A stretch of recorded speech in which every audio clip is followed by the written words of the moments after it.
In the heart of a dense jungle, a unique conversation takes place. There was a mouse that said to a lion with confidence, "Please, mighty lion, let me speak and grant me safety." The lion said, "Speak, brave mouse." The mouse said, "I can kill you in a month." The lion laughed mockingly and said, "You, a little mouse." The mouse said, "Yes, just give me a month." The lion said, "All right, but in a month, I will kill you if you don't kill me." And so, the days passed. During the first week, the lion laughed, but he saw in some dreams that the mouse was really killing him, but he didn't care about it. In the second week, fear started to creep into the lion's heart.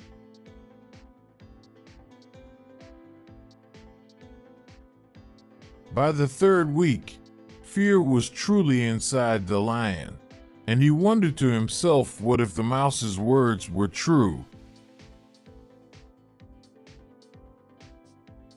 By the fourth week, the lion was terrified.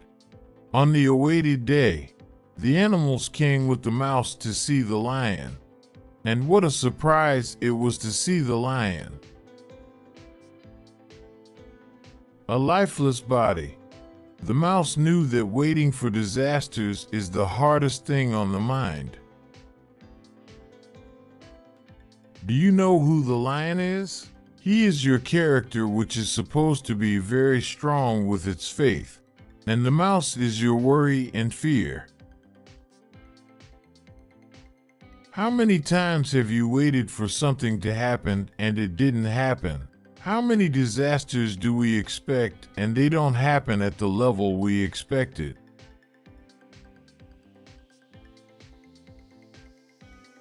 Therefore, let's move forward in life from today and not wait for disasters, because we know they are trials and will come sooner or later, and life will go on. Failure and disasters are blessings that many people overlook. Don't worry about the coming disasters and focus on your present day. Be positive, and if you are hopeful for good, you will find it. Thank you for watching. If you enjoyed this story, please like, share, and subscribe for more.